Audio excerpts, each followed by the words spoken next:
Hey, how's it going, everyone? So I wanted to do my honest review on my 2016 Indian Chieftain motorcycle. I've had it over a year now. The bike has over 20,000 miles on it.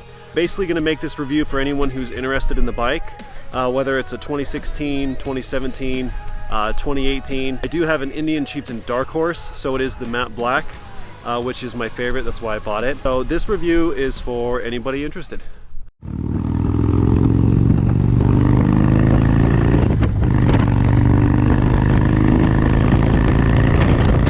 Okay, so I want to talk about the look and feel of the bike. Aesthetically, I love the way this bike looks. I know some people aren't accustomed yet to the way they design the front fairing. It never bothered me. I've ridden many baggers and dressers from other buddies of mine that own them and other groups I've been in. I think that it's a really attractive bike. I love the way it looks. I like the front fairing. I love how it has the Indian on the front fender. It has that old school, new school look. Now on to comfort. One thing I want everybody to know, this bike definitely more for a shorter person. I still have the stock seat and everything on the bike, primarily because I needed the pillion, and if you get the Solo Man seat from Indian, you still can't put the pillion on. Riding across state lines on the stock seat, I've never had like any fatigue. My butt's never gotten sore or my legs have gone numb. I've been fine. I just don't like how far forward it pushes me personally. I wish I could sit back a little further. I'm probably gonna go have a custom seat made in the future. That's to my liking, and you know, that's made exactly for my comfort, my posture, my positioning, and all that stuff. If you do buy a 2016 Indian Chieftain or Indian Chieftain Dark Horse, it comes with this weird small stock windshield. I hated the windshield. I replaced it immediately. I put on, at the time, Clockworks made a flare windshield. It just made a huge difference, and it looks a lot better than the stock windshield that comes on like the 2014s through the 2016s.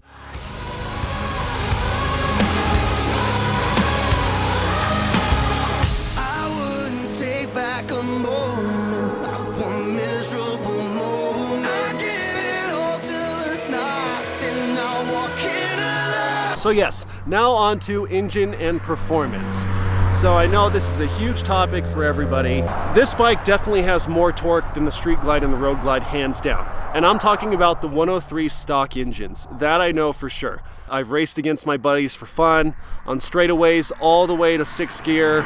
We've rotated where I've ridden their bikes, they've ridden my bike, and the Indian pulls away each time. I will say that the Harley 103s do start catching up when it comes to horsepower in the long run, but that's only if you don't get your shifts right on the Indian Chieftain. If you get all your shifts right, you're good. You'll keep going.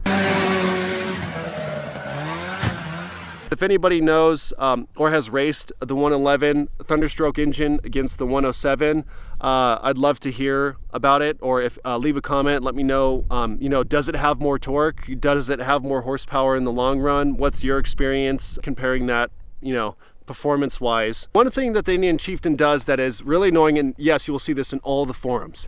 My engine now, I'm over 20,000 miles, and it makes weird sounds. I had a friend of mine that told me if I put a fuel controller on it and I download the map for exactly everything I have, that it will actually take it away. And if I change the oil to like AMSOIL or Redline, I haven't done it yet. When you do accelerate and you rev it hard, it does sound almost like there's like little metal flakes in a tin can. I've never had any issues though, no issues. I've had no issues with the engine. I've never had any issues on reliability going across state lines. The bike has always been perfectly sound. I'm sure that Indian in the future will probably address it. But as of now, I was thinking about trying the fuel controller thing, see if it makes a difference or not. If it does, I'll let you guys know in the future. Indian just recently released the new 116 Big Bore kit. It adds like 20% more horsepower, 15% more torque. I think it's like $2,000. I don't know anyone who has it yet. It is really cool to see that Polaris is making a huge effort to compete with Harley and other competitors, or maybe they're just doing their own thing. If anybody has tried the 116, I'd love to hear the differences, the performance. You know, engine, reliability, all that stuff would be awesome.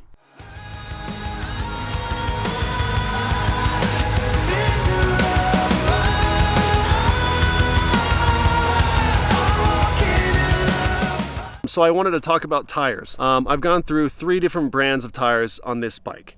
This bike came equipped with the Dunlops. I couldn't stand those tires on this bike. Every time I went up to the canyon to go riding, the rear tire would always slip.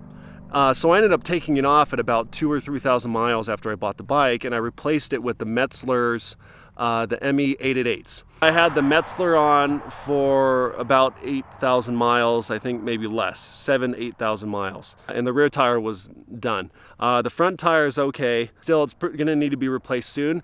But I ended up taking off the rear tire and putting on a Michelin Commander 2 on, and I think that's one I'm gonna stick with. You know, the Commander 2s I used to use on my sport bikes as well, and they're just an amazing tire. And I really feel that the Commander 2s on the Indian Chieftain are probably the best tire. They're so good in cornering, great for marathon rides. They just feel like a really well-balanced tire. They're great in wet conditions. They're great if it's raining outside and you have to hop on the freeway. You know, it's an all-around great tire. So now I'm gonna tell you my final thoughts on the bike. And this is primarily why I chose this bike over Harley and Victory. The first reason, I love the electronic windshield. It is not a gimmick. It is so valuable. When you're riding for 500 miles a day and you get on the highway, you're able to just raise the windshield like an inch and it completely balances the airflow so well that it's like too good to be true. Another feature that I really liked about the Indian Chieftain was the fact that it came with the remote locking saddlebags. That is an awesome feature to have. You know, it has the lock and unlock feature on the top of the tank. You can lock and unlock it from your key fob. It definitely saves a lot of time and hassle, especially when you're in a lot of stop and go situations.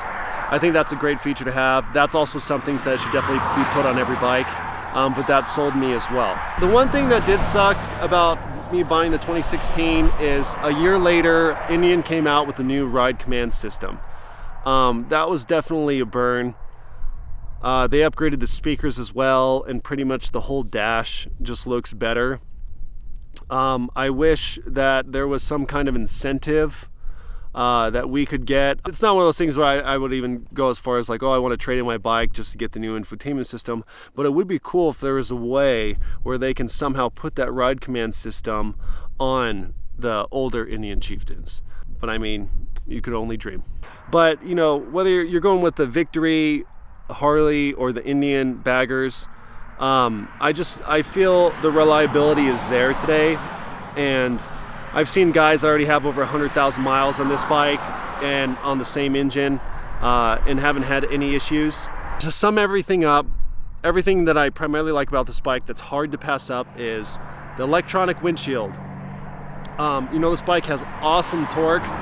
It has a great sound. If you're looking for a bike outside of Harley and Victory, you can't really go wrong with this bike. Thank you guys so much for watching. If you really enjoyed this video, please hit that subscribe button so you can get notified when I post my next video, and I hope to catch you guys on the next one.